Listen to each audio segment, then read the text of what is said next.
Well, what a lot of critics don't understand, though, is that the primary between these two is going to be a very compelling contest. And, you know, if the better man does win... It'll be compelling, Fred. Go on. It'll be compelling, but the problem is that there is no guarantee that after one of them wins, the voters for the other person will turn out for the general election. And so, you know, it's not... The problem for DeSantis is he can't really attack Trump because the Trump voters are what make Republican candidates electable. You know, working class voters, especially white working class, especially males. And if you piss them off, they won't come out and vote. And then you have no chance of beating the Democrat, zero.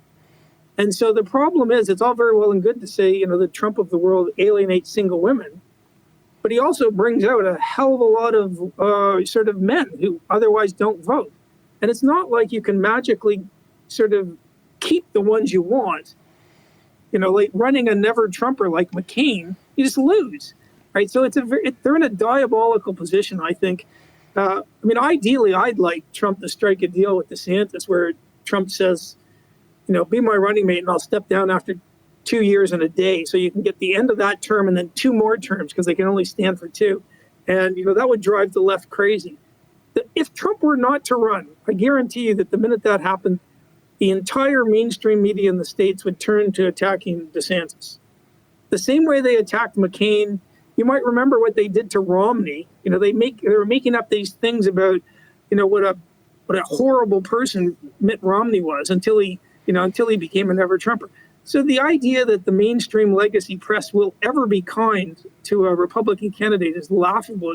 You go back and look at what they did to Reagan. Yeah, well, they're never going to do that. Well, their ratings rely on it, James. I mean, CNN has tanked ever since Trump lost office. They've already found a woman who is that, you know, something happened with DeSantis. You know this is going to come out, right? Right. They're going to be lined up about DeSantis. It's a guarantee. Yeah. And so they'll hold off on that until Trump's out of the picture.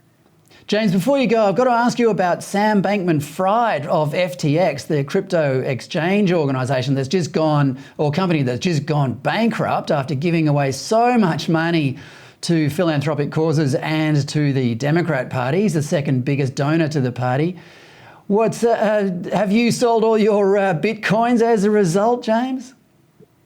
Yeah, I'm a born skeptic, really.